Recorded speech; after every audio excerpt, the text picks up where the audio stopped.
isn't just a. I said it's just an earlier version. Yeah.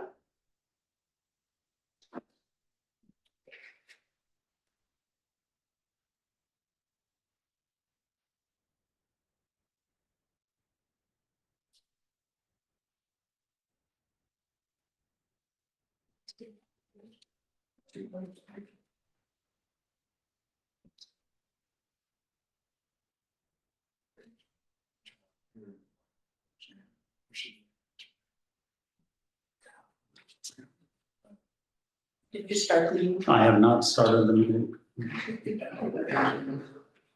Work session for the city of Gerhart Council is now called to order. Pauline is going to run this since I have just received the paperwork. Chad, if I could just ask you to kind of time keep a little, so we stay on this schedule-ish. Will do, man. Okay. So, what you have in front of you, started out with, something like this that I worked up. It's a Google document, that's what the city uses, and I've managed to learn how to use it myself. And it's really just a dump of things that, we used the last time when we went to campaign, to have the campaign for the fire station. Were some things that we had done from the PAC standpoint. And also just a lot of other ideas that I had swirling around in my head about how we keep moving forward. For me and well, at least I would say the majority of the council, we didn't have enough information to move forward in this November. And so this is just my idea of a framework to move to the May election. And from what I brought Chad, he reorganized it, put it into groups or phases. He also worked on the agenda and the discussion guide and the action plan, which is more of a narrative version. This is the same as this big old spreadsheet, more or less, same thing. So we can set this aside a little bit and just use this as we go through what we need to do today. As we all know, our police and fire buildings are unsafe and inadequate. Doing nothing isn't really a good option. The May 2026 ballot is our next realistic opportunity. We want to just figure out, I think, what the five of us are comfortable moving forward doing. And, you know, like you say, these are just my ideas, not everybody else's.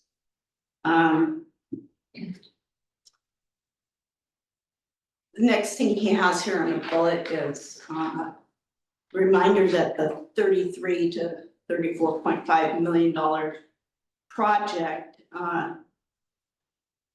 are we looking at a remodel? Are we looking at a possibly scaled down version of a new fire station or a fire police station? And in my opinion, some public opinion is key. I am willing to move forward with whatever the majority of the voters want. That's basically how I feel at this point. So that's setting the stage. Does anybody have any comments right off the get-go? Well, I suppose we'll probably get into the conversation more about, when you say remodel, I think everybody has a different idea of what that means. Sure. And it would vary greatly. And,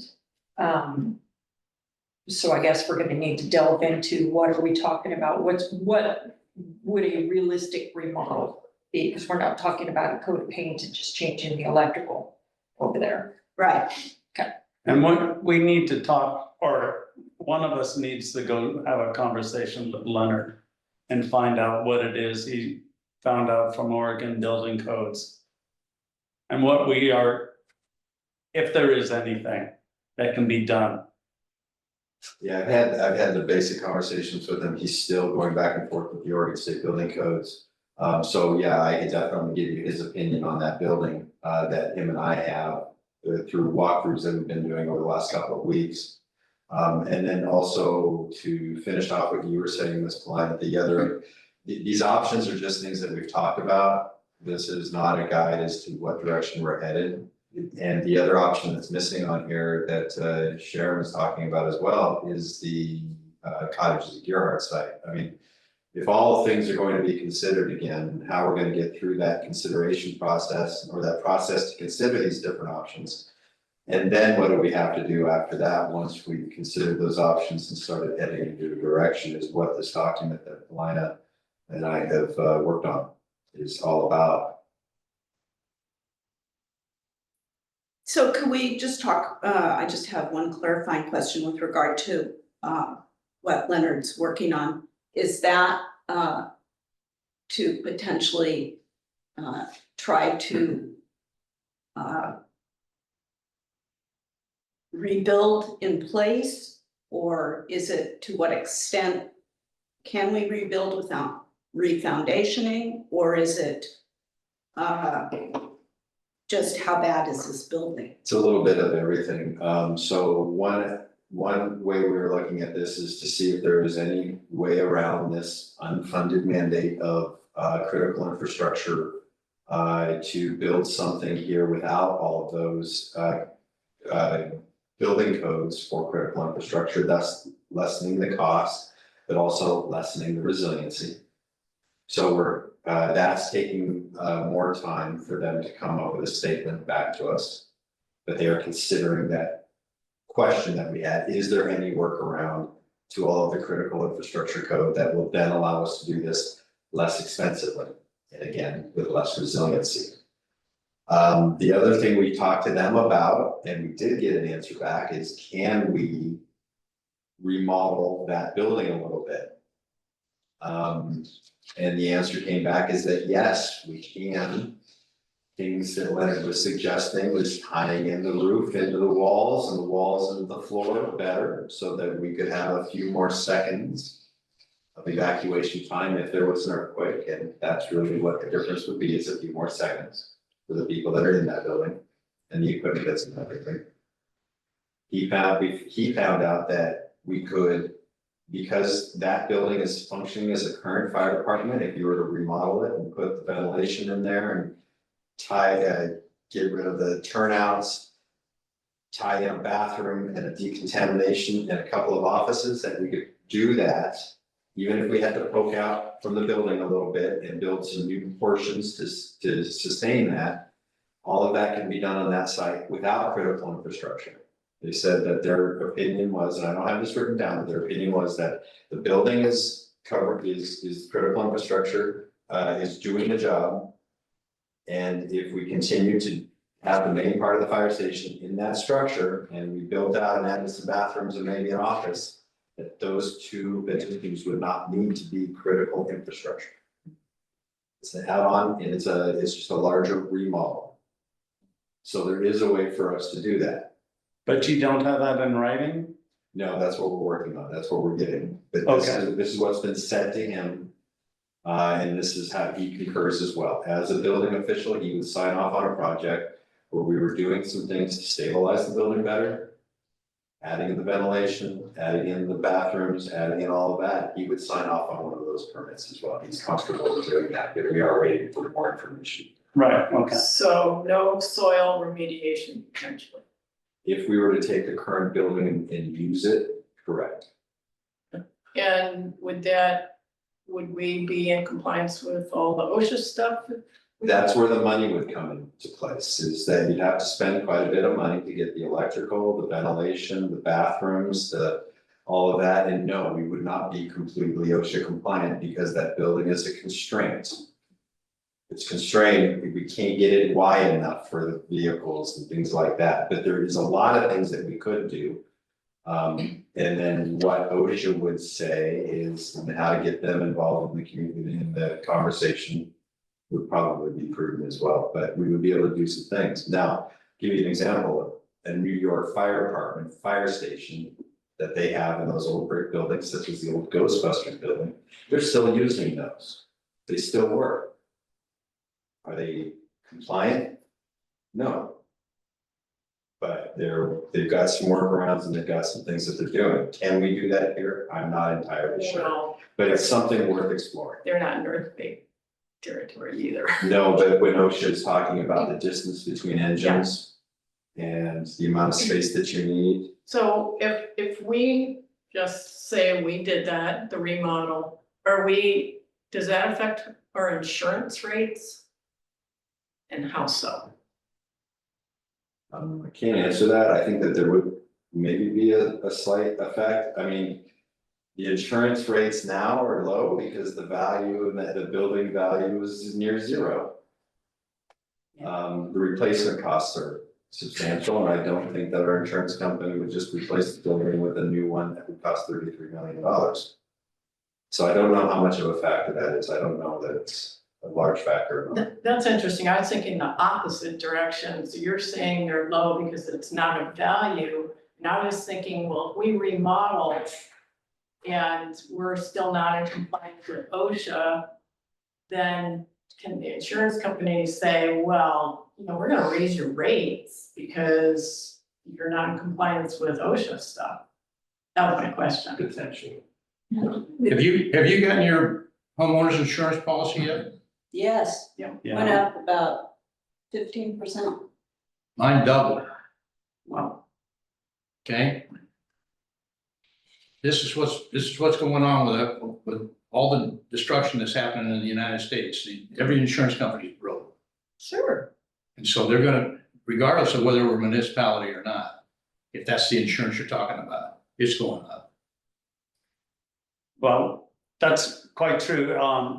Last year, State Farm made $1.3 billion.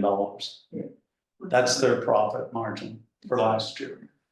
So they're not broke, they're turning around and they're making their customers pay for the money that they need to pay out in their insurance, but that's beside the point. So that's the basic. That would just be a question that I had. If we're not in compliance, if we remodel, and we're not in compliance with OSHA stuff, does that mean because of that factor, does that mean the insurance rates? I think the insurance that you're talking about would be our risk and liability insurance, and that would be CIS. That wouldn't be necessarily the structural insurance has to do with replacement costs, which will go up because it'd be a more expensive building at that point. But to your point, you want to know if CIS would say you're not, you're taking a gamble and not bringing it up completely to compliance, so you could get charged more. That's her question, I think. Well, Thank you. or OSHA could decide to fine us.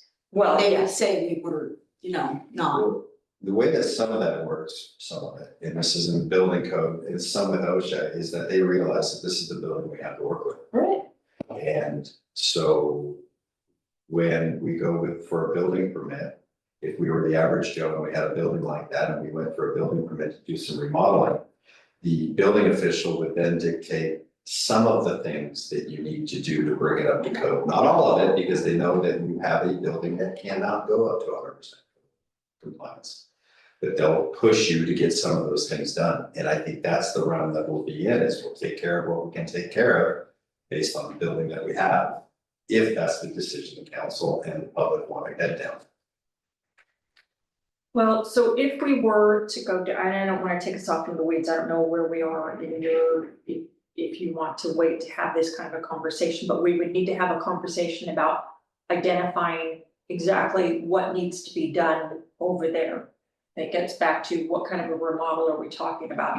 Are we talking about, typically you would have drains in the floor and nobody even knows how deep that concrete is or what it would take to cut into that to put the drains in that you would need in there. For Are we- Deacon Town, like for. Yeah, Deacon they Town. need to be able to hose it off. We'd need additional storage. the electrical's not up to par, the plumbing's not up to par, we need to be able to add on new showers, decontamination facilities and changing rooms. That would need to be worked in, so I don't know when we wanna have the conversation about that, should we ask the fire department to come up with a comprehensive list and give it to us of what would need to be done at bare minimum in order to continue using this, or to make it safe enough that we could consider a remodel? If that's even practical. What I would like is, I would like to have Public Works go and take the backhoe and dig down alongside the west foundation and see how, whether it's a thickened slab footing, and then drill through one of the bays to find out how thick the concrete is. Because if you're gonna try and tie things together, if it's got a thick footing, well, then you can actually go down and epoxy anchor bolts into the thickened footing, and then be able to reinforce the walls.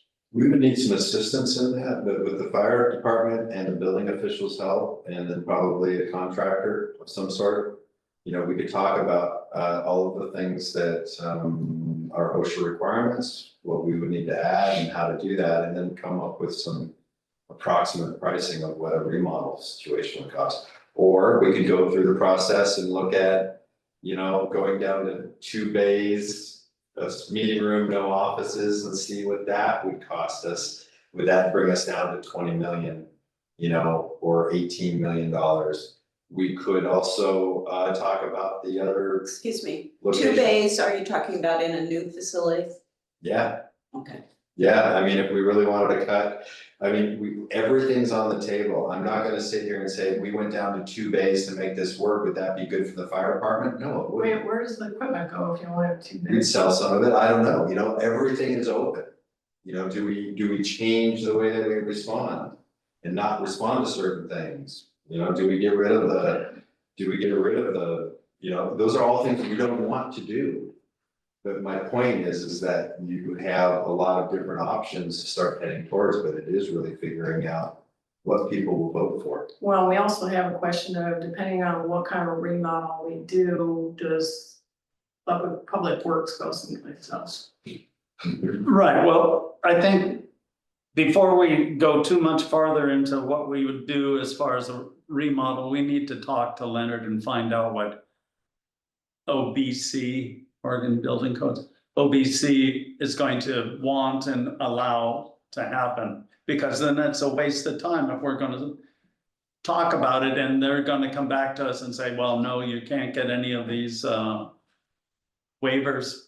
We're not gonna give you anything. Not for critical infrastructure, but he did say he would allow us to do a remodel on that building, add all those things that I talked about. I gave him a list of the things we need to take care of, but we're not absolutely for sure, yeah. Right. There needs to be details. Okay, so I volunteered to talk to Leonard on Monday and see if we can get some information, solid information. Wednesday, excuse. Is that because building is so slow? No, it's because the building is closed for the holiday, Oh, and then he comes back on oh, Wednesday. for Christ's sakes. And we're actually getting. Would a little he busier. actually come to council? Oh, yeah, Would that be reasonable? Yeah, to ask him depending on to the come to date. Council, After I talked to him, I think it would be reasonable if it sounded like we could, I mean, at least that would give him everyone a the chance option to to. have 2-way communication. Sure. with all of this. I don't wanna be just the mouthpiece for it. What does our agenda look like for the next council meeting? Is it packed? Is it? It's fairly busy, yeah, and it's been set, packet is, but we might be able to have him here as a visitor. We could have him here as a visitor, or, you know, I would be happy to show up half an hour early to have just a mini work session ahead of time, give him a little bit of time. We could do that.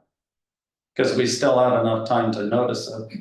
Okay. If you can find out if he's available. I'll give Leonard a call after this meeting.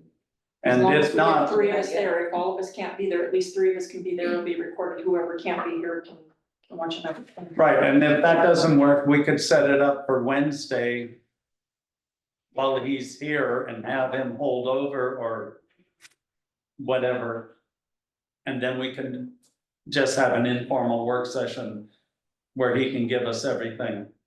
Okay, If we can coordinate with everyone, okay, that's doable.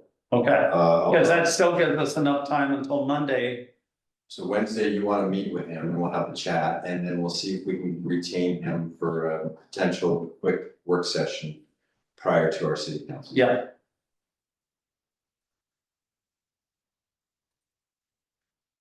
Is that agreeable? That sounds good to me. Yeah. Okay. Good. And so just so I'm kind of following along on this this discussion guide. Most of the discussion we've been just having is about remodeling the existing building. Is there anything anybody wants to say about scaled down facility? Yeah. Again, getting back to what we talked about at the last meeting, if we're talking about getting, asking folks to invest 5 million, 10 million, somewhere in the range of what it would cost to do everything that we need to do, they're gonna think, okay, that's a lot of money and we did everything that we need to do. So the next time that we ask them for money, it's gonna be that much harder. Whatever we do has to last us for at least that length of time for the bond. So we can't just put a Band-Aid on it, still pay, and have, say we have a 10-year bond, we're still paying on that bond. And yet there's more that we have to go back to the voters and ask them for more, because that's not gonna happen. So I think that we cannot take off the table considering, okay, we make the police station perhaps work here, allow them to move into and use whatever space we vacate over there. But we build just a large enough facility to house the apparatus, give them showers, give them a locker room up at a place like the cottages, and really, again, scale it down. I don't know how many bays it would be. I don't like to say 2 bays, 3 bays, because you can configure bays and you could have 3 extra long bays and still say, I don't know.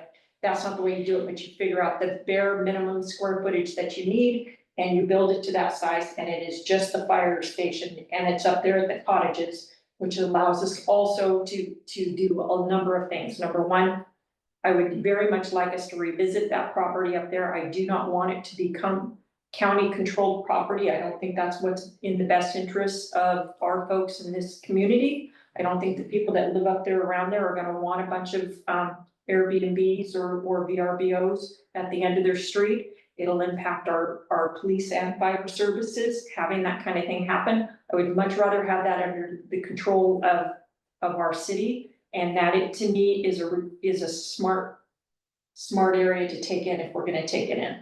So that's my thought. I couldn't And agree more. it gives us this, we do not have, clearly we've found that we don't have enough property to meet our needs now and in the future, and it would give us a little bit of breathing space as far as some unused property that is city-owned, that we could have some flexibility for problem solving in the future. I think that this. So let me just be clear about this. So you're saying police stays here, we remodel that for police. Okay, just want to be clear about that.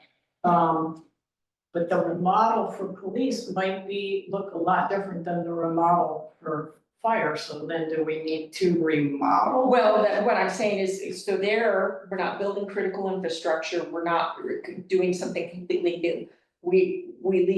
We're gonna have to leave an office here or we would leave an office here for the fire to operate out of.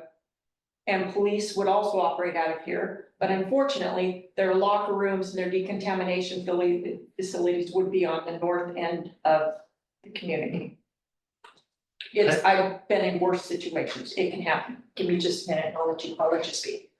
As far as response times, yes, if you're living on the south end of this community, your response time might be a couple minutes more, but I've done maps and I've Googled it many ways, and it's really not that big of a difference. It's still better than if they were coming from Seaside. But if you live on the north end of the community, your response time is going to improve greatly. If you live out there off of Highlands Avenue, your response time is gonna improve a lot. And I would like us not to take that off the table. I know, again, we're getting into the weeds. You can talk. I think that before we make any decision about the cottage's property, I think that you girls ought to go down, set up a table down at the post office and ask the citizens that are going in and out of there where they want their fire station. Because I did that. And the majority of people that I spoke with, and I know a lot of people in this town, want it here in downtown Gerhart. When did you do that? I did it when I was running for the council. Okay, but that was before everybody found out that what it was gonna cost to See, that was, rebuild here. that was probably about 40% of the reason. Well, The amount of money that you guys were gonna designate for that, which the building would never be built for, but by that amount of money. The main reason was. 4 years ago, at 2% interest. It wouldn't I'm have, just talking about the construction costs. It was a time where we didn't really know what was going on. That's why we had those huge contingencies in there. And, you know, we don't know if we could have ultimately gotten that project done for the price that we came up with, but no, we'll never know. we'll never know. There you go. I mean, it's a little hard to go backwards that way, but it was close. But the location was a key factor in that defeat. Okay, so I think that what we need to do is to, you guys wanna do a poll? We're gonna do a Poll survey. the people that are going to the post office. Yeah, well, that's not everybody across the highway on the east side. That's not Carey Street. It is there, I mean, you know. Well, I can tell you, everybody across the highway is. People in Surf Pines have post office boxes. For timekeeping, so we've kind of gone through the options review and then the council input discussion is where we're at now. Which would last us for about another 20 minutes. And then after that, we'll talk about the next steps in the survey too. So you guys are in time. Wait a minute, we had 10 minutes and 25 minutes. Yep, and I just added that together, and so we're in the options review period, It's 35. 35 minutes, and it is now 30. And you guys are starting to talk about counselor input and discussion, so what I'm saying is that we're in the room. Yes, we have a half an hour. Yeah. Okay, well, let's just go over this options review. One thing, could we all agree that we cannot do nothing, Yes. Yeah, Preston? Yeah, we have to do something. Okay, so that is not an option, doing nothing. So we've talked about scale down, we've talked about some sort of a hybrid model. Is the 33 million, is there comfortability with going on with the plan that we have right now? Should that be an option when we survey? Well, yeah, Yeah. I think we owe it to the people that showed up and did the work Yeah. and, you know, try. Yes. We are not gonna make people in this community 100% happy with any option that we go forward with. There are gonna be people that are, if not happy with the idea of rebuilding here, and if we say, okay, we'll remodel and not deal with it and make it something that would survive a tsunami, then they are definitely not going to vote. I had some people that are like, well, yes, I get it, we gotta do something for our fire department, so I will say yes, but I don't really wanna say yes because I think that's the stupidest place we could build it. Now, if we say, okay, we want you to invest here, we want you to vote yes and spend $5 to $10 million here, but it's not gonna be resilient, they're gonna say, hell no. I know, I can think of many people right now off the top of my head that are gonna say that. On the other hand, if we build it too small, is that serving our community either? The fire trucks that we have over there, I was walking by McMinimans the other day and looking up at the condos over there. Am I wrong? Would we have a hell of a time if there was a fire in the top level of those condos over there? They have standpipes. What does that mean? That means that you take the hydrant out front, hook it into the truck, take the truck and hook it into the standpipes, and you've got fire outlets on every floor, multiple outlets on every.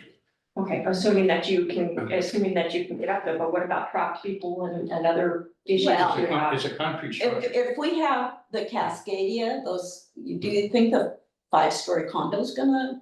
I think it's gonna survive a heck of a long We time. can't just concentrate on in Cascadia, that we gotta, how many times is minimum? We're not gonna go out and buy a ladder truck. I'm not saying we're gonna buy. That's the beauty of our.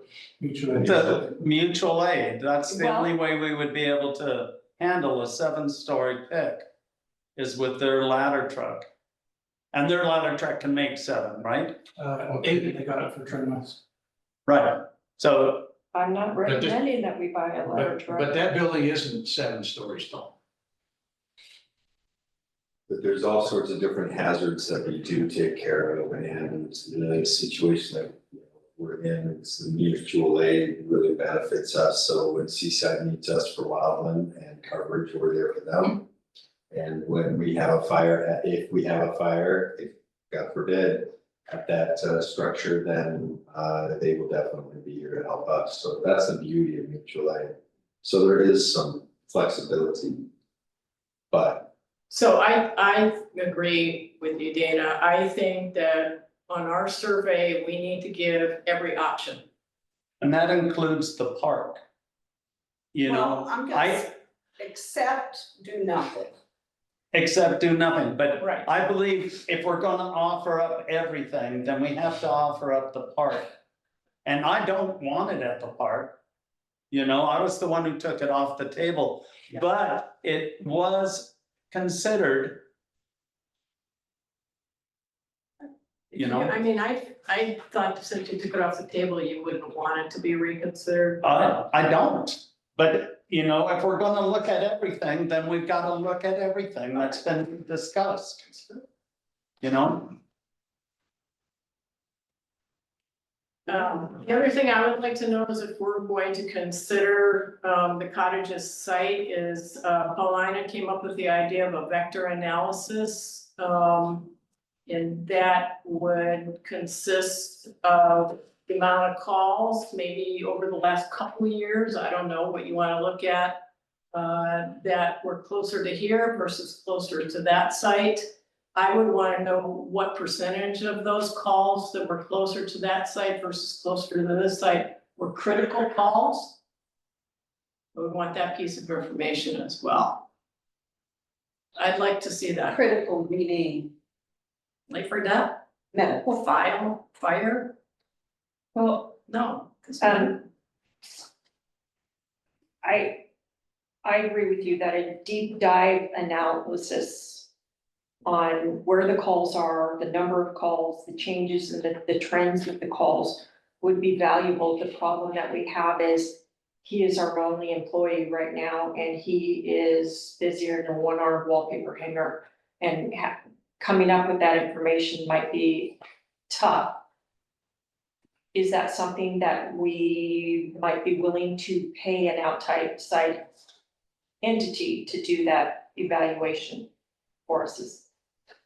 Well, that's gonna be between Chad and Chief Como, so you guys need to make that decision, really. With the, if I could add something real quick, with the program software we have, I can give you it's called a heat map within seconds of where our calls are. And that's just all of our calls put together. I think I can also tell that indicative timeframes. But to separate up in the call type, that's what takes a long time. Yeah, but see, I wouldn't wanna base my decision on, okay, well, you changed, 100 fire smoke detectors close to here versus you went and saved that guy's life up there. Right. It's a big difference. Based off of age of neighborhoods also kind of depicts, we change a lot less smoke detector batteries in reserve than we do on South Ocean.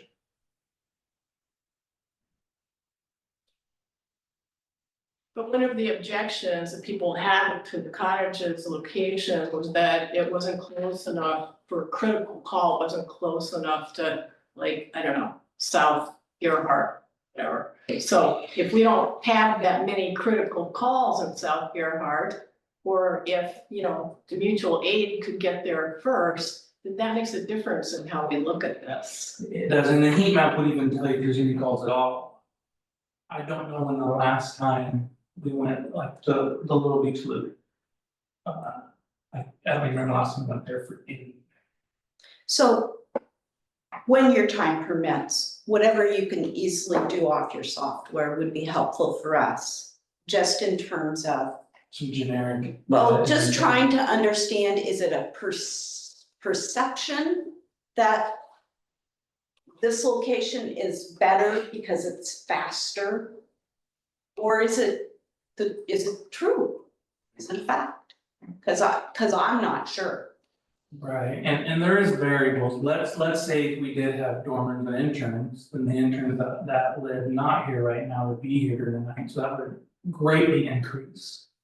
Response there, and we do No turn matter lots of. where they are. Right, and we do turn lots of interns away, school age college people, just because there's no place for them to stay. So your comment about changing more smoke detectors out in the reserve, which is all residential, We do less there because it's doomer. okay? But down in Little Beach, whatever it is. I don't remember that, I can pull it up. Okay, but the thing is that there's very few people who live down there. Correct. He said South Ocean. See, so I mean, you're gonna go where the majority of the people live, that's where your calls are gonna be. Yeah. But in the summertime, that place is packed. Yeah, and I believe I can say like the summer, like June through August, I can do chunks of time. But the other consideration in that, and thank you for bringing that up, is that if we bring the cottages into the urban growth boundary, we were gonna reduce the square footage of the lots for them, correct? That was part of, That's their request. yeah. So if we do that, there's gonna be a lot of people living up there. A lot of people. Well, and they also want our water. But they're prepared to go ahead and drill their own wells, which will impact the amount of water that we're able to pull. Well, anyway. I mean, That's the thing. it's a pretty complicated circle. So I wrote that down as a task that you and I can work on. Okay.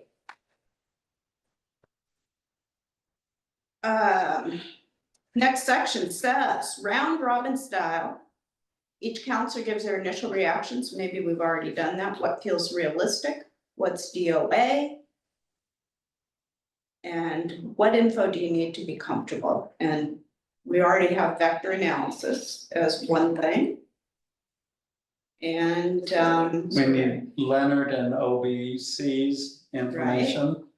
Survey. we need the survey. I need to know we've already started a list, we started last year, a list of some of the things that were wrong with the fire station, so I would like to work with. I have like documents in my gigantic file on the fire station. Yeah, I would like us to compile an actual list of the things that need to be, so we don't forget anything or overlook anything critical that would need to be changed in order for this building to be usable. Is that something you and I could draft and give it to him to go? I'll just look so he's not spending his time. Cause we could sit down and I bet we could just spell that out. Yep. I gotta write that down. So that is list of needs. A list of needs. And we also should do one for the police department too, so we don't overlook them. Yeah, so And it wouldn't be a bad idea to do something with public works too, so that we don't end up being short-sighted and then get surprised down the road. Okay. Let me just quickly ask, these things that we're considering right now, are we comfortable coming back in a month is what we tentatively have maybe agreed that we would come back? Does that seem reasonable to have those all as deliverables for a month from now? Yeah. I mean, Okay, so at least having a survey ready to go out. So you guys are gonna do the fire needs, do you want me to talk to Chief Gregory and get a list from him? When I started, looking into this last year, I already kind of got a list from him Okay. and from Chief Como. So, I think I can cover that too. Paulina can do that, and then we'll farm it out to them and have them give it back to us. Okay. But I appreciate it, but I think we already, I would say we're 2/3 to 3/4 of the way down on that. Okay, I just would check with him, make sure something hasn't changed or if he's Right. still in agreement with that. Right. And then, do you want me to, I'd be happy to meet with Mark, McFadden? Yeah, that's one thing that I don't think anybody has done, is got a comprehensive list of what's working, what's not working over there. Preston, that sound okay? That's fine, I can, you know. That's fine.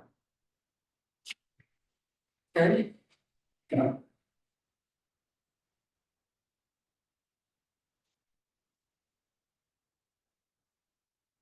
Anything else people need in the next 1 month to be more comfortable? What info you need? I'm a little curious if remodeling without making it tsunami resilient, if that would impact our bond rate. How many people are gonna wanna invest in a facility that isn't, give us millions of dollars for a facility that isn't being built in a resilient manner? So how about we will even broaden that out a little bit, and when we discuss the options with our bond counsel, if we say this is a remodel without a new structure, how does that affect interest rates and things like that? And then we'll look at, okay, in keeping in mind that this will not be a resilient building, community won't be able to rely on it. But yet we're still moving forward with, let's say, 5-10 million, whatever it turns out to be. What would that impact be on the bond ratings? Yeah, and I wanna repeat that if it's a remodel, we can't go out for a 20-year. Yeah, I'm not sure about that, that's what, Because it's not gonna get us through 20 oh, years. well, yeah. Yeah, it'd be like, You're talking a short turnaround, 5 to 10 years. What's gonna happen in 10 years? What could, I mean. This building is not gonna get any younger, and there's nothing that you're gonna be able to do to it now that isn't. That's gonna make it last forever, so it's still going to need, and the industry is constantly changing. If I were guessing, I would say in 5 to 10 years, you could reasonably anticipate that, as Seaside grows, as the communities around us grow, for example, the building that's going on in Plaza, crime is gonna increase to the point where we're like, okay, we want a full-time police force, which we don't have right now. We only have 3 officers. That's not a full-time police force. So you would need more staff, so you need a little bit more room for them. I'm thinking that you would want to consider the possibility of at least 1 or 2, if not more, paid staff for the fire department. They may need clerical staff to keep up with changes that are gonna happen in the industry. We don't know what type of equipment that's gonna come out, that could make their job safer, more efficient, that would benefit our folks that we would wanna get our hands on, and if that were to be the case, you'd want to be able to put it in your facility somewhere, so you always leave a little bit of wiggle room for that, not a lot, but at least a little bit. So, I mean, it's hard to predict, so you gotta kind of plan for what's, what you can't predict, but you can reasonably anticipate could happen.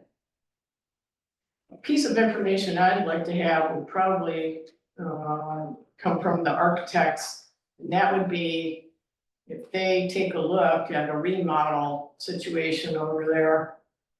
I'd like their estimate as to how long that remodel would be serviceable. So basically the same as what David's saying. Well, yeah, but I want the architects to weigh in. But I'm just gonna push back on that. I think, you know, I'm comfortable waiting until we know what the community wants. Yeah, no, Before we absolutely. go Yeah. engage. Yeah. You were asking for pieces of information. Yeah, no, all I'd say is 5 years goes by in a big hurry.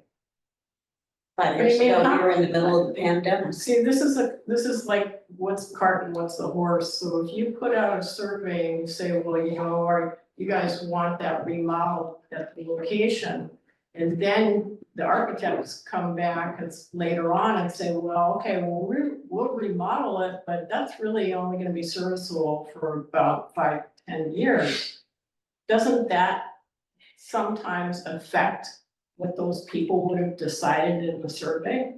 I mean, it's, where's the cart and where's the horse? Yeah, the two reasons why I've never felt that our model was a good fit for it was, number one, the size of the building, it's just not large enough. It's already outdated, so that the idea that it lasts for a 20-year bond is just ludicrous to me. I mean, that just doesn't seem like a good investment. But the other thing is those walls, I mean, we're not talking about just going over and pointing those walls. Those walls are. Yeah. That's more your area of expertise than mine, but what it's gonna take to make those walls stand for another 20 years it worries me. That is gonna be so cost prohibitive that we might as well have built a brand new facility and had something that we could start fresh and it'll last us for 30 years. Carrie, Preston? I think it all has to do with what's underneath that building. And I'm talking about the concrete. In all the years since they built that in 58, I'm pretty sure that slab is probably at least 10 to 12 inches thick, minimum. It's not a 6-inch slab. That's a good question. You think it's How much- healthy? Huh? You think it's how healthy? can we- How I think it's somewhere substantial? between 10 and 12 inches of Right. concrete, reinforced. Which makes you feel pretty good.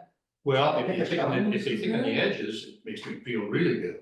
Yeah. And it could be different because the west half was added on later, correct?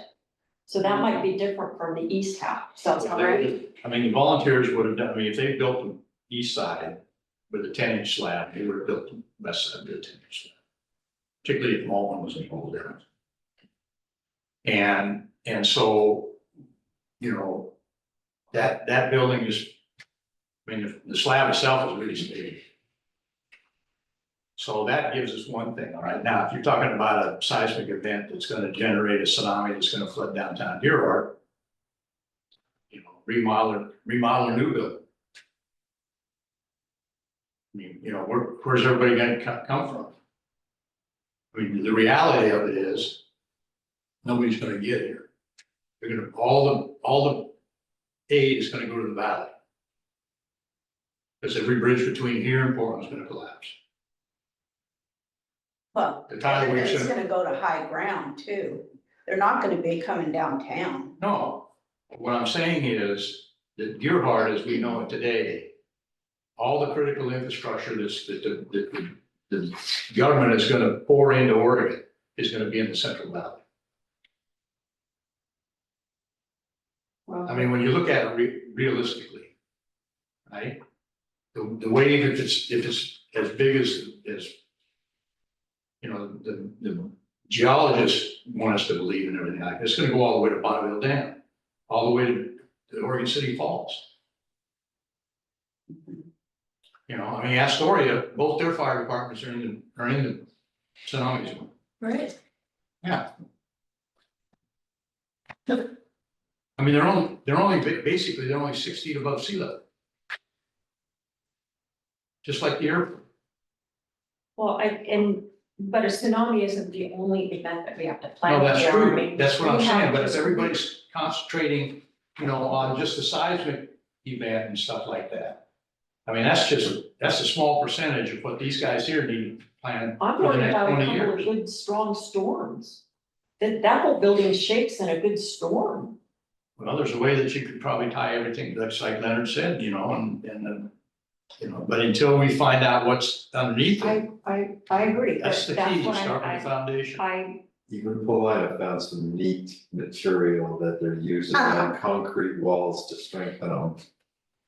That's all new spacey, space age stuff, so there's a lot of different possibilities. don't. And as far as don't get this- me wrong, I'm open to it if we can do it, I just don't want us to put so much money and go down the road and then go, gosh, it would have cost me, we could have built a new building for this price. I mean, as far as the outside of the building and everything like that, you put pressure treated battens on the outside of that block building and you clad it.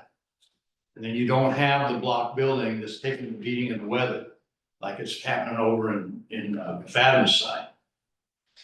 You know, I mean, you protect that. Not to diverge too far, but on PBS last week, there was a piece on, it was from Florida International University, the engineering department. They've come up with concrete that has threads, has fibers of Yeah. metal in it that is a spray on.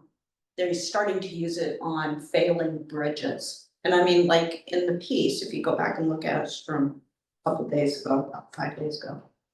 I mean, you're talking like, this was like the underneath of like Quartz Creek Bridge. I mean, like literally, it was this big old bridge and they're spraying the stuff on it.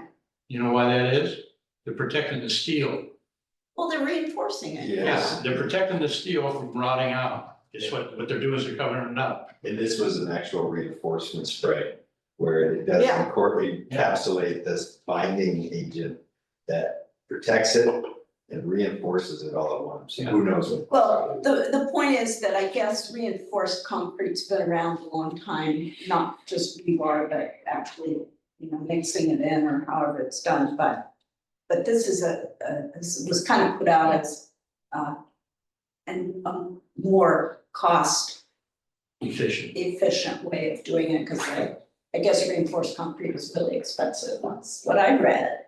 Just for timekeeping, we got about 7 more minutes to discuss this, and then we can move on to the next portion. Or whatever you want to do.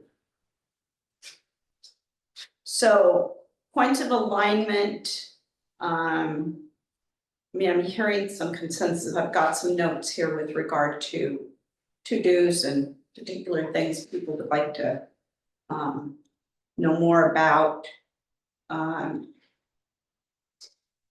Divergence, points of divergence. Help me out here, what have we diverged on? Well, I think that we're all. Well, I guess maybe I shouldn't speak wrong. Just to be clear.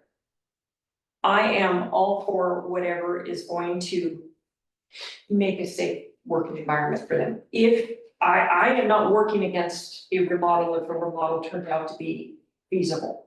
I have worked in other public projects to be very, very, very suspicious of that a remodel would get us where we need to go in the most cost efficient manner and would be the best bang for our buck. That is my, if I would be delighted to be proven wrong. But I am going to ask a lot of questions, and it's not that I'm working against it, it's that I know a lot of voters that are gonna be no to this location, and especially no if it's not resilient. So is there any energy to? So what we know what we can get for 33.5 million. Is there any desire to go take a look at those plans and go, what can we make smaller, do without? Or is it as small as it's gonna, is it as small as it can be? And you all know more than I do about that. How big is the city gonna grow? Because we're limping along on $1.50 a thousand. Well, If we have to increase the staff you know, for the fire department, and we have to increase the staff for the police department. And we have to increase the staff for city public works, and we need to increase the staff for the city here. You're sure in hell not gonna do it on $1.50 a thousand. No, it'll be a levy. It's Okay? the only way we're gonna get more money like that. Because you only have, in the urban growth boundary, you only have where the cottages are gonna be. Right. Okay? That's not even in their urban growth boundary, we'd have to go there. I know we haven't seen the document yet, but the housing study is done and I've only glanced at it. But I do remember one of the things that it says about Gerhart is the lots, and Second Street is such a great example of this. The lots that have not been built on, for the most part, not all of them, but for the most part, they're difficult to build on lots. Okay, and you think the Weiderhorn's gonna split his property up? Well, That's no. against, no. Those are all, I mean, that is what the Portland State is taking as buildable lots for future. Oh, in the mapping, they actually looked at that and they said, yes, but the possibility is low, so there's a I factor. mean, this is in kind of like the second redo of the buildable lots, because the first time they did it about 2 years ago, a while ago, it was, everybody felt like it was so inaccurate. I Well, it mean, is all the that inaccurate. cities, I mean, all the cities did, and so, Yeah. you know, all They the ought to cities take, got they together. ought to take the data gathering away from Portland State and give it to somebody that actually wants to do it. I think it was actually 3J that did it, wasn't it, Chad? Mhm. It was done through the county and they had it in there, so. I'm pretty sure Peter said it was 3J number of times. Well, so getting back to divergence. So everybody understands what my position is. My position is I am open to anything that gets us going in the right direction. I would be delighted for us to spend less money on this project because, as I've already said, my concern is, and just like you spoke, we just mentioned, the city is going to need income in the future. We are getting to a point where we're gonna have to ask voters for more money. And so we have to prioritize what money are we gonna ask them for? Where can we do with less and maybe say, okay, this will be something we plan to take care of 5 years down the road, 10 years down the road. But we have to be very, very honest and forthcoming with the citizens, because if we ask them for money, they're gonna think, well, you solved the problem, why are you asking me for more money? That is just the typical voter ways. Do with, you already asked me for more money, make do with what you've got.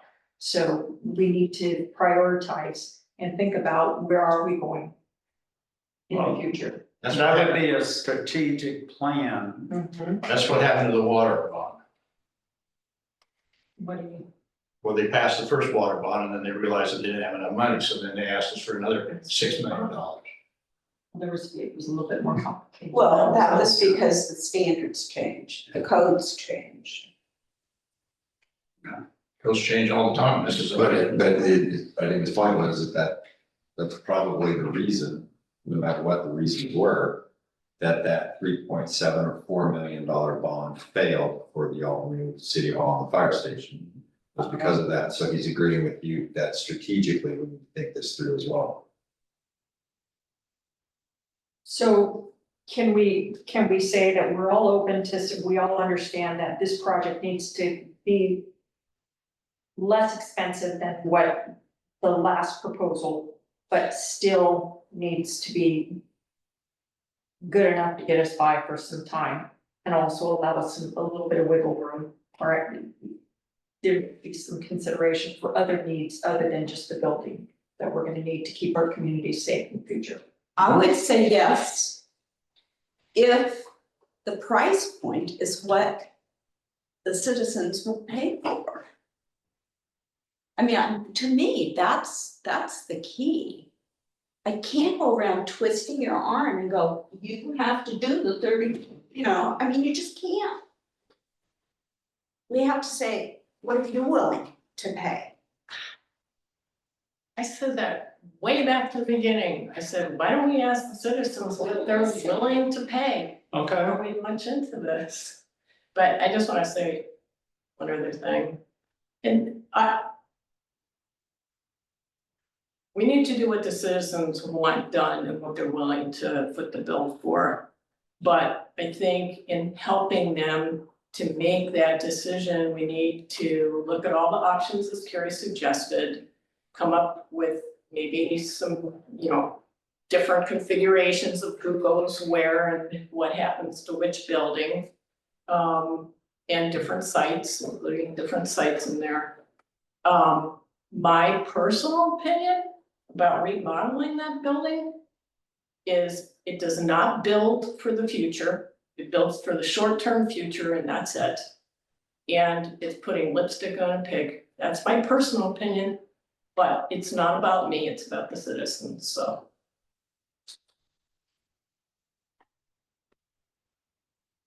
Well, I think that, when we had the general public meetings and everything like that, and the architects presented the site plan, and we had the blocks, we gave them 6 tables, 6 groups.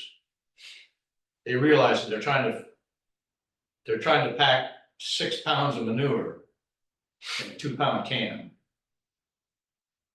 So the people that actually showed up, and not all the naysayers or anything like that, the people that showed up actually realized what the city was up against.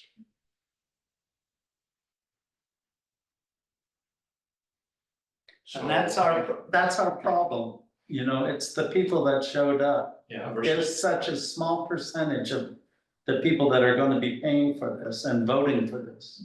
And that's, how do you get those people engaged in what the real problem is? Well, that might be a nice segue to the next section. Yeah.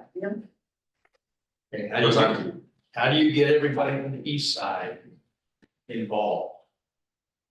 How do you get all those finger spurs that you guys annexed in to get money for the city? How do you get them involved in the city? Because right now, they're all feeling like, Probably Instagram, QR codes, 3-second thoughts, because I'm told that's what people's, so they have an attention span about Attention as long as span. they're goldfish. well, and do you have one of these things that you ever go? Scroll, it's 3 seconds. Some people are never going to get involved, they just are going to vote. Not everybody wants to be involved. Folks that wanted to be involved were involved. I don't think you're going to change that. I think at some point, we're gonna have to do the best plan that we have and have a little bit of courage and put it out to the voters. The thing is, what we gotta realize is that We have done that. We did do something creative. right, Courageous. you did, and 4 years ago. I know, and I absolutely applaud you for it, it failed, bonds failed. We have an interesting dynamic in this city, I mean, if you go just a couple miles that way, you've got a community that every time they put a levy for them for fire or police, they pass it. And then you come 2 miles this way and they have not been able to pass anything since 2003. The only one who's bringing any money in for the fire department is the fire department itself. And then everybody is griping at them and is suspicious. I've never been in a community like this. I don't know how to change it, but I don't think it's gonna be Instagram. I think we're just going to have to get the courage up to say, this is, we as leaders, we were voted to make this decision, we make this decision and we put it out there. But you're right, we never ever let them think that not doing something is an option, because that would be a failure for us as leaders. Because we are fast going down a road of where this community, what we're doing is not sustainable for this community. So we're gonna move to this last section, 20 minutes, we'll be out of here on time. This is next steps and survey on the back, let's see, I'm just trying to see. Okay, so we're right here. Right there. Well. Gotcha.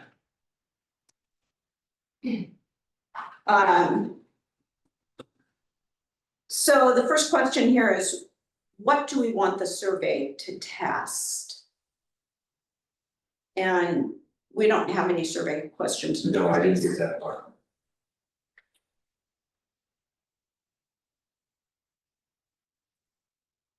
Location, Location and cost. like cost, like the way I wrote the question on the draft that Chad has is, what will your household support?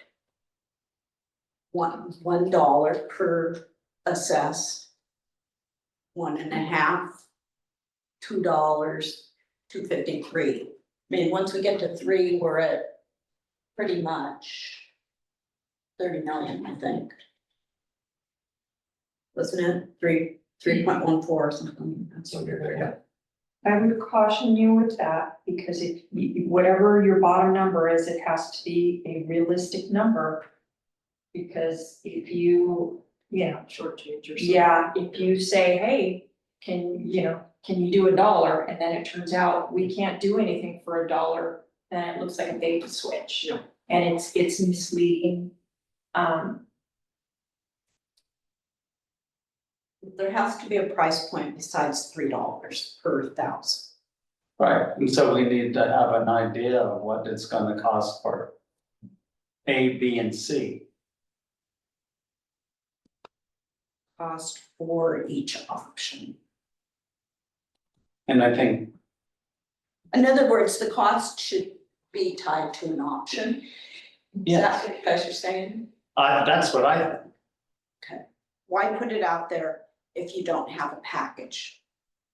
There's this package and it costs this much, there's this package and it costs this much, and then there's this one and it costs this much. Right, What about putting some kind of question on there about, would you prefer that we build for the short term or for the long term? I mean, that's not necessarily the wording that I would use, but. Yeah. Generational is the word I use. Is it a Band-Aid or is it generational? Well, I guess if you were gonna ask them something like that, if we spend $5 to $10 million now, do you understand, and would you be willing to reinvest in 5 to 10 years? That's a good way, but. Yes. You think people are gonna stick around here? Well, I mean, there's been a lot of nomads coming out of here. Like, in my lifetime. and then there are people that stick around. Then there's And people there- that stick there are around. People that are like me, that are like, I need somebody to come pick me up off the floor at 2 o'clock in the morning when I'm 65 years old, and if we don't figure this out, then I might be a nomad. I'm 65. Well, I'm not getting any Hey, younger, we're in and I better want shape to than know that. that I'm gonna have medical care and somebody's gonna come put a fire out in my house, and that doesn't happen, You child. without planning. Okay, I'm gonna just go through these questions that Chad wrote. What's our threshold for moving forward? It says majority support for a smaller facility. In other words, I guess what he's asking us to decide here, and I'm not sure we can decide this right now. His example, majority support for a smaller facility, or say a lower price, or whatever it ends up to be. I don't understand the word I mean- threshold. We did learn from the survey people 2 key statistics. One is, Chad, you might have to help me out here. With the threshold situation, Yeah, like one is you want to, when we came up with this, it's like, it's clear decision points. You know, at what point is it appropriate to proceed? At what point is it appropriate to pause? When do we recalibrate? You know, and we're kind of working through that now, and I don't think we have enough information. But there's going to be some spaces within the next month to say, okay, now that we have this information. We have a threshold here. Do we proceed? Do we pause? Do we recalibrate? We're talking about a step through the door, you're not talking about a high bar. No, correct, Okay, that's why I questioned that word. correct. Stepping through the next doors now. Got Yeah, what the threshold is for our voters, that I have no idea how to get to quickly, but whether it be survey or all those other things, but what are the next steps? And when do we know to continue or to recalibrate? But that's what we're doing now. Yeah, I think it'll come out in the process. So from architects, we don't really need anything at this time. What we need is Leonard's input. I've talked to the architects about some of the options that we're thinking. And one of them was the remodel, and they said that, yeah, I mean, firms such as them would be happy to help. With going through what a remodel would look like on a building, if we get there.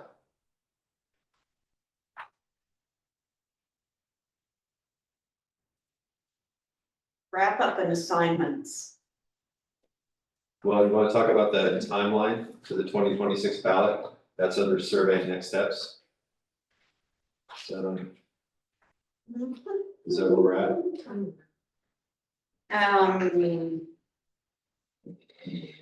I do not Confirm see it action on items. mine. Confirm action items, staff to draft survey, architect to explore, reduce scope, et cetera, and with a clear timeline. Well, Okay, I can tell you.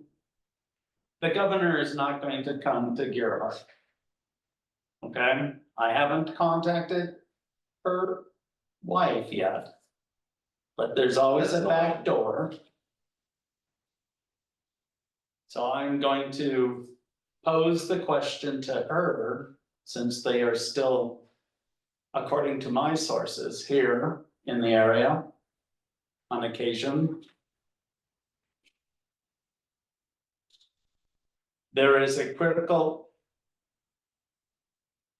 infrastructure meeting being held at the convention center. I don't know if that's been advertised, but that is with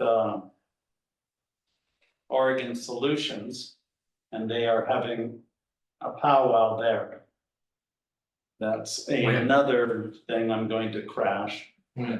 when? I don't know, it was slipped in a conversation to me with one of them who she didn't want to be named. But they are something that's happened. And I haven't been in touch with Nate to find out if we're allowed to. I have an insight with Oregon Solutions, Manuel Padilla. I'll ask him if there's anything going on there, and would we be interested, or is it open? Okay, Well, if they're coming to Seaside and it's at the convention center, well, then you're spending our taxpayers' money. And we should be able to go in there and talk to them. I realize that isn't the way politics works, but And the purpose of that would be to see if we truly have to follow the law and. well, we have to follow Yeah, but. the law. I mean, it's the way they wrote it I is, took a note. there is no. There's no waivers as far as critical infrastructure. If we're building in this area. well, they already did waiver some, because when they first came out with the rule. Everything on the Oregon coast was in the tsunami zone. They Right. had to make exceptions. Yeah, that, well, that may be, but it's in the ORS, it doesn't allow any waivers for critical infrastructure. That's the way it's written. Yeah, that's the, yeah, realistically, there is no way that they're going to create liability for themselves, nor do we really want them to give us a waiver and say, yes, build a building that we think is unsafe. I don't think that that is a reasonable expectation, nor would it be reasonable to expect that they're gonna, given their current money situation, that there's gonna be any money coming from outside entities to save us.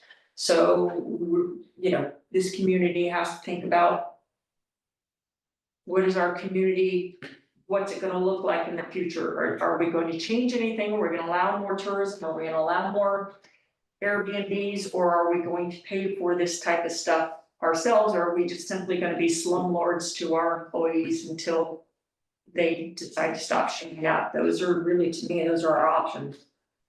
So I probably would not be the best person to advise on what kind of questions to put on a poll or on a survey. That's noted. I still appreciate your input. I know Paulina had some questions set up and then you came up with a list that we forwarded to the city councils as well. And you know, there's general questions on a survey that, you know, like, do you agree that Gearhart needs to replace or remodel the police and fire station? Which options do you feel the city should, you know, a new building at 33, a smaller scale down building at 22, or remodeling at 10, other not sure. Location And preference. don't say 10 because we don't have a price. Throwing number down, I don't know right. if it was 22 either. Yeah, but this is being Yeah. recorded and, Yeah, I have no idea how much that's. all right, You're okay, thank absolutely you. I just wanted to be sure that was on the record. Copy that. I have no idea. Location preference, cost sensitivity, at what project cost level would you consider supporting? Under 20, from 20 to 25, is it? You know, that sort of thing. Tax impact, how much of an increase in property taxes would you be willing to support? Is it up to $10 a month? Is it up to $20 a month? And then we can calculate, you know, these are just ideas. What are your priorities? You know, if we were to remodel or a new facility, would it be earthquake? Would it be adequate space for police and fire? Would it be community meeting? Modern equipment storage, energy efficiency? Do you feel the city has provided enough information about the public safety building project so far? Do you trust us? Yes or no? Decision making, how important is it to you that the city conducts community surveys and outreach before finalizing a ballot measure? Well, that's what we're doing now. A lot of different ways to go. The ones that you have were excellent as well. I think that if we were really serious to get into the survey issue, Paulina and I worked hard on a somewhat, you know, what that would look like, a timeline for how to do a survey, and we'd have to sit down as a group in a work session to really put these questions together, come up with what ones we really want, the 10 or so, and then to move forward with it through staff to save some money, but it would be still staff time. And those sorts of things. So that's what next steps in survey was kind of to discuss. Well, are you and is council, the rest of council, comfortable waiting on finalizing a survey for 4 weeks, basically? The timeline for survey development starts in the fall. If you started working on that in September and got it out by November, we would be then November, get the results back in December, January, and that gives us some time to make some decisions. I'd like to compress that time even on the I'm survey. going a little long. Can we go to October, Like go September? the development would be September, October, and get it out by the end of October kind of Yeah. thing. Potentially. Mid-October to end of October, get it out, give us some time to do something with the information, because what if they say remodel, we don't even know what that looks like, we have to get some information. Figure out how to pay for that information about whether a remodel even could happen. Because if you're using SurveyMonkey or something, you should be able to produce some results pretty quickly, I would think. There's some new technologies out there that we've been using. The last time we did a survey, it worked pretty okay, but I would need to spend some, decent time with Christie. She's the one with the experience and she's gonna be the one having to handle the income and all that, so we could discuss it, but I think with that kind of timeline, it's possible. It's probable.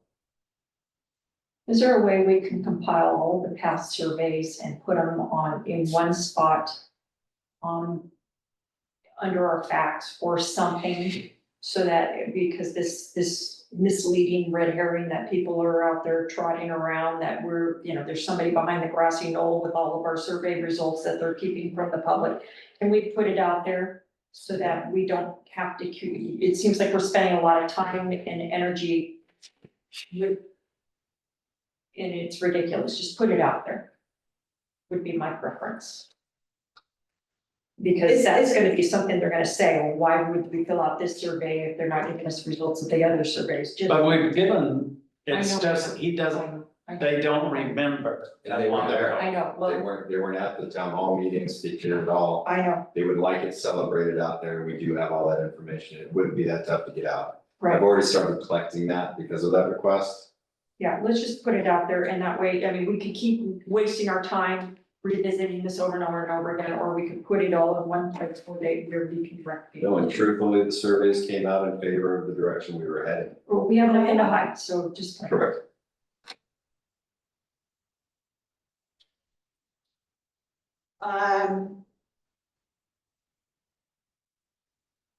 I would just say, in terms of timeline to May of '26, take a look at this. And for now, I would say, if there's something on this that just absolutely is, I couldn't live with it, like, make a note of it so that we can maybe, if there's things on this that we don't wanna do, we wanna get rid of them. And,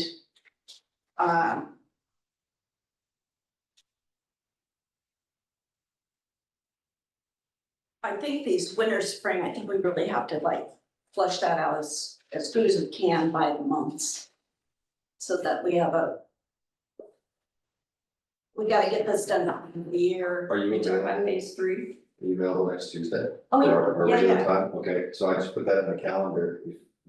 If people wanna go through, tell us what's on there that we don't need, and to tell us what's not on there that we probably need, that would be. Yeah, absolutely. Then, Lana and I can work to to add in some dates and to reconfigure a little bit, and then we'll be much farther along Wednesday. Then next Wednesday, we'll hear from Leonard, one way or the other, and potentially a work session to discuss that aspect of it, just to see what the possibilities are. And then we'll schedule another work session between now and the November city council meeting to discuss about some of the things that we've learned. October, city council? October. Yeah, what did I say, November? Yeah, sorry, I'm a month ahead of my head. So, yeah, the October city council meeting. Prior to that one. Which is right on October 1st. Would you be interested in having a monthly for a couple of months, the week before council? I thought that's what we were setting up We were- last, Doing, yeah, okay. Okay, and this time here works pretty good for staff, if it worked okay for you guys. I know some of you still doing some work and traveling and things like that. yeah, it worked just fine. Preston? How about this time for a work session, is it okay? I'm gonna get here. So you and I will get together about our homework assignment. You want information, feedback on this by Tuesday? And it doesn't have to be, Sharon, you're gonna meet with Mark. You're gonna talk to Leonard. And the mayor's wife, not the mayor's wife, the I am going to governor's talk wife. to them. And your wife when you go home. okay, before, yeah, and then I also wanted to, maybe give you, at the end of this meeting, before we do wrap up, we've got Josh here, with fire department, unfortunately, the other Josh is in Hawaii. I don't say that's unfortunate because I've been thinking about that a lot lately. Going? Yes. Does anybody have any questions for Josh? Or Josh, do you have anything that you'd like to add? I have a few thoughts, if I could. Mhm. So there's been a lot of stuff kind of tossed back and forth around in it. You don't want to prep or play into a fault for something in the future. One thing that comes to mind, for me, like, our plan used to be when there was an earthquake, all of our apparatus would go to a certain location. That was our plan. But if we planned for that and we couldn't make that happen, what if the apparatus couldn't move? What if we didn't have the staffing? What if that tsunami evacuation area wasn't gonna work? You can plan to fail. And I don't wanna plan to fail building this great huge facility. Let's say we got the votes, we have this huge great facility passed. We can't operate normally. One thing Gregor and I talked about quite a bit is our current operations, how we're currently understaffed, or how we currently our budgets are so small and super hard to get them what need to get done, whether it's apparatus maintenance or just daily operational stuff. I know council's working on that, and I think in a month or two, there's a committee being put together, something looking at. We've committed to talking about that in upcoming meetings, yeah, revenue sources. I just don't want that to get pushed to the side and all the focus be on this new facility, and then now as a huge citywide, there's this huge hole because all our focus has been on this great new facility. Okay, television. The other thing is, I don't think you can plan for the future without looking at seeing what's working currently.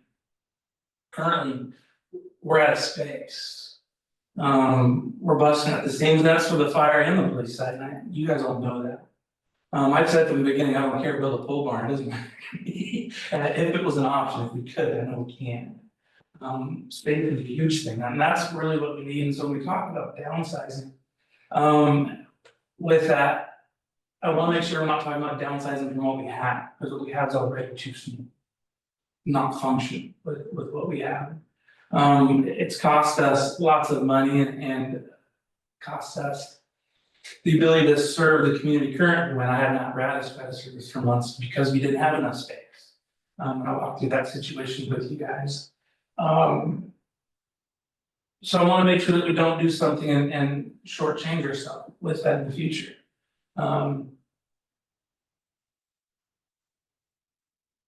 It gets scary when you start thinking and looking at, let's just downsize, well, what we have already is too small. But I think. There's all sorts of options you can look at, like what if we could reinforce what we have, we can put a second story on it, and our training room's upstairs.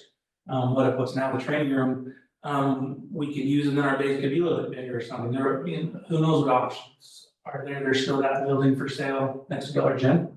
But Public Works is there, and then I have their shop space or something to move into. And I do think, giving the citizens all these options, they're not gonna know what to do with it unless there's a dollar amount behind each option. I don't think they're gonna know what to vote for or what they think is good, whether it be here, whether it's across the highway, whether it's the old school, the park, or the cottages, what have you. And I know we have a tight timeline to fit all that in, it took us months to get to where we are. And to a certain point, when this project gets picked back up publicly, we're gonna have to backtrack a little bit, because there's been a lot of time that publicly nothing's happened, you guys have been doing stuff. But there's been a lull in it, so our momentum we had has kind of stopped, we're gonna have to take it back up and recreate stuff, so our timeline looks tight already.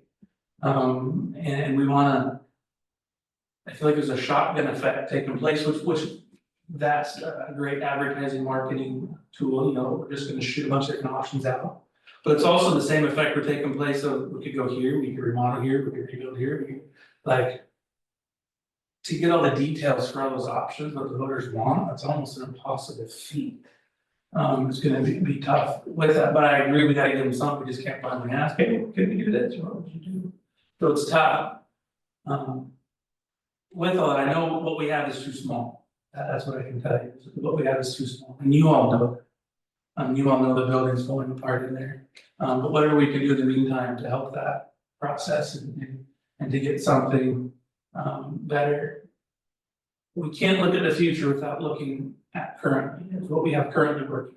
I think we all know the answer is no with that, so we can't just say, well, let's just downsize it. And then now we're smaller than what we are, because that's what the budget allows.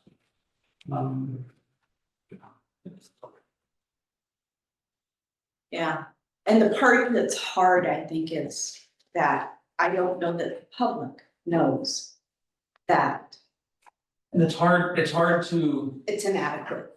yeah, and it's hard to show them that without, you think a reality show is a day in the life of, or a week, and let's come on for a week, and even with myself and the second person here, that's understaffed for what we are. Gregory with him and 2 officers is understaffed for the city what we are. It may have worked, for years ago. We are so far behind as a city, we're not even operating currently where we shouldn't.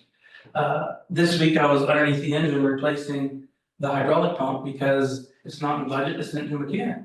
So I had to get the $1,000 part and I had to replace it. Because that's what the budget is, and how many fire chiefs is turning wrenches underneath their engines to make sure they operate. I'm not complaining about it, and it's great to have the office and do something next door for a while, and then there. But it's difficult to operate here.